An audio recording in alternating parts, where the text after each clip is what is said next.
প্রিয় বিএ 4 সেমিস্টারের ছাত্রছাত্রীরা, আজকে আমি যে বিষয় নিয়ে আলোচনা করব সেটি হচ্ছে তোমাদের যাদের হিস্ট্রি জেনারেল পেপার রয়েছে CC4 বা GE4, history of India from 1707 to 1950।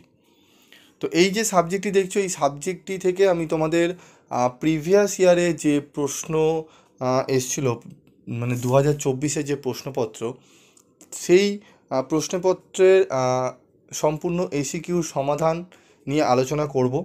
কি কি প্রশ্ন এসেছিল এবং তার উত্তর কী হবে সেগুলো আলোচনা করে দেবো। এবং তোমরা আমাকে রিকোয়েস্ট করেছো যে স্যার প্রত্যেকটি ইয়ারের যদি উত্তরগুলো করে দেন তাহলে খুবই উপকৃত হই। তো আজকের এই ভিডিওটি সেই সমস্ত ছাত্রছাত্রীদের জন্য যারা রিকোয়েস্ট করেছিল যে স্যার 2023-এর যে প্রশ্নপত্র তার ছোট প্রশ্নগুলোর সমাধানগুলো চেয়েছিলে তাদের জন্য। তো দেখো, প্রথম প্রশ্ন হচ্ছে, পলাশী যুদ্ধ কত সালে হয়েছিল? 1757 সালে 23শে জুন। আহমদ শাহ আবদালি কে ছিলেন? আহমদ শাহ আবদালি ছিলেন একজন আফগান নেতা। তিনি পানিপথের তৃতীয় যুদ্ধে মারাঠা শক্তির বিরুদ্ধে অংশগ্রহণ করেছিলেন। কে বাংলায় দ্বৈত শাসন ব্যবস্থা প্রবর্তন করেন? Robert Clive. ব্রাহ্মসভার প্রতিষ্ঠাতা কে ছিলেন? রাজা রামমোহন রায় 1828 সালে। হিন্দু প্যাট্রিয়টের প্রথম সম্পাদক কে ছিলেন? গিরিশচন্দ্র ঘোষ। হাজি শরিয়ত উল্লাহ কে ছিলেন? বাংলায় ফরাজি আন্দোলনের প্রতীকিত ছিলেন। ভারতের প্রথম ভাইসরয় কে ছিলেন? লর্ড ক্যানিং। সেফটি বাল্ব তত্ত্ব বলতে কী বোঝো? জাতীয় কংগ্রেসে প্রতিষ্ঠাকালে হিউম ভাইসরয় ডাফরিনের কাছে বক্তব্য রাখেন যে শিক্ষিত ভারতীয়দের সপক্ষে রাখতে পারলে ভারতীয় অসন্তোষ দূর করা সম্ভব হবে। এই নীতি সেফটি বাল্ব নামে পরিচিত। পরবর্তী প্রশ্ন দেখে নাও, আর্য সমাজের প্রতিষ্ঠাতা কে ছিলেন? স্বামী দয়ানন্দ সরস্বতী 1857 সালে।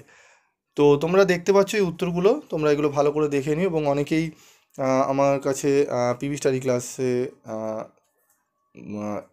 ইতিহাসের, এডুকেশন এবং পলিটিক্যাল সায়েন্সের অনলাইনের ক্লাস নিয়েছে এবং তাদের ক্লাস কন্টিনিউ চলছে।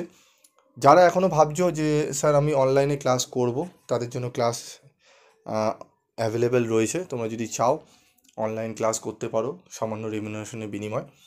তোমরা যোগাযোগ করতে পারো 7278981430 এই নাম্বারে। এবং যদি মনে করো স্টাডি মেটেরিয়াল নেবে, তোমরা স্টাডি মেটেরিয়াল সংগ্রহ করতে পারো। প্রিভিয়াস সেমিস্টারে যারা study material PV study class থেকে কিনেছিলে এবং সাজেশন নিয়েছিলে, তাদের কিন্তু 90%-এর ওপরে কিন্তু কোশ্চেন কমন এসেছিলো এবং প্রত্যেকের পরীক্ষা খুব ভালো গেছে।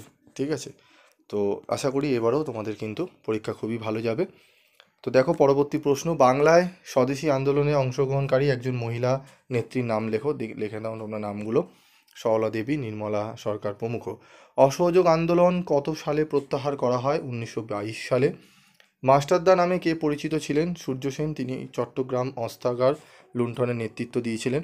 কংগ্রেস সমাজতন্ত্রী পার্টি কবে গঠিত হয়? 1934 সালে 23 অক্টোবর। হিন্দ স্বরাজ গ্রন্থের লেখক কে ছিলেন? মহাত্মা গান্ধী। ভারতীয় সংবিধানের খসড়া কমিটির সভাপতি কে ছিলেন? Doctor BR Ambedkar. ঠিক আছে, এই প্রশ্নগুলো তোমরা তোমাদের 2023-এ এসেছিলো, তার সম্পূর্ণ উত্তর আমি বলে দিলাম। তোমাদের পরবর্তী যে ইয়ারগুলো রয়েছে 22 এবং 21, তারও আমি ভিডিও তোমাদের ছোটো ছোটো করে দিয়ে দেবো। কারণ একসঙ্গে সব বলতে গেলে তোমাদের ভিডিওটি লং হয়ে যায়, যার জন্য তোমরা অনেক সময় ধৈর্য ধরে দেখতে পারো না বা দেখো না। তো যাই হোক, এই ভিডিওটি দেখো। পরবর্তী ভিডিওতে আমি সম্পূর্ণ ছোট প্রশ্নের উত্তর নিয়ে আলোচনা করব, প্রত্যেকটা প্রশ্নের। এবং বড় প্রশ্নেরও তোমাদের আদর্শ উত্তর নোট আমি বলে দেবো। এবং পিভি স্টাডি ক্লাসের নোটস তোমরা সব থেকে কম দামে তোমরা পাবে, তোমরা দেখে নেবে। অন্যান্য জায়গায় তোমরা কিন্তু সেরকম পাবে না। বিগত 4 বছর ধরে যারা অনলাইনে সংগ্রহ করছো এবং যারা আরও বিগত বছরগুলো রয়েছিল যারা অফলাইনে নিয়েছো, তারা জানো পিভি স্টাডি ক্লাসের নোটস কীরকম হয় এবং তার সাজেশান কীরকম হয়। ঠিক আছে, তো আশা করি তোমরা অনেকেই ব্যাপারটা বুঝতে পেরেছো এবং এই উত্তরগুলো তোমরা নোট করে নিয়েছো। তো পরবর্তী ভিডিওতে আমি আরও কিছু প্রশ্নের উত্তর নিয়ে আলোচনা করব। এবং তোমাদের আর কোন কোন সাবজেক্টের এরকম সাজেশান লাগবে তোমরা কমেন্ট বক্সে লিখে জানিও, আমি তার উত্তর করে দেওয়ার চেষ্টা করব। আজকের মতো এটুকুই, দেখা হচ্ছে পরবর্তী ভিডিওতে। সকলে ভালো থেকো, সুস্থ থেকো।